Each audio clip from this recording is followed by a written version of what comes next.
ಶ್ರೀ ಬಸವೇಶ್ವರರನ್ನು ನಂಬುವುದಾದರೆ ಕರ್ಮ ಸಿದ್ಧಾಂತವನ್ನು ತಿರಸ್ಕಾರ ಮಾಡಬೇಕು.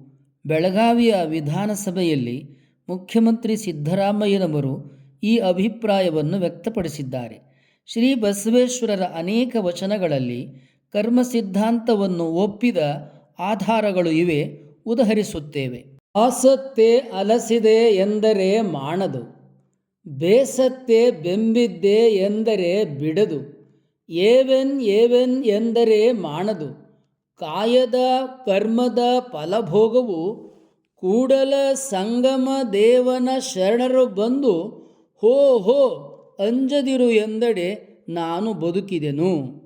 ಇನ್ನೊಂದು ವಚನ, ಪಂಡಿತನಾಗಲಿ ಮೂರ್ಖನಾಗಲಿ ಸಂಚಿತ ಕರ್ಮ ಉಂಡಲ್ಲದೆ ಬಿಡದು, ಪ್ರಾರಬ್ಧ ಕರ್ಮ ಭೋಗಿಸಿದಲ್ಲದೆ ಹೋಗದು, ತಾನಾವಲೋಕದೊಳಗೆ ಇದ್ದಡೆಯೂ ಬಿಡದು, ಕೂಡಲ ಸಂಗಮ ದೇವಂಗೆ ಆತ್ಮ ನೈವೇದ್ಯವ ಮಾಡಿದವನೇ ಧನ್ಯ.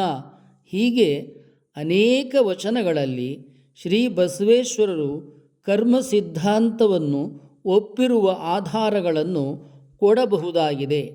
ಶ್ರೀ ಬಸವೇಶ್ವರರ ವಚನಗಳನ್ನು ಸರಿಯಾಗಿ ಅಧ್ಯಯನ ಮಾಡದೆ ಅನೇಕರು ಶ್ರೀ ಬಸವೇಶ್ವರರು ಕರ್ಮ ಸಿದ್ಧಾಂತವನ್ನು ಒಪ್ಪುವುದಿಲ್ಲ ಎಂಬುದಾಗಿ ತಪ್ಪಾಗಿ ಪ್ರತಿಪಾದನೆ ಮಾಡುತ್ತಿದ್ದಾರೆ.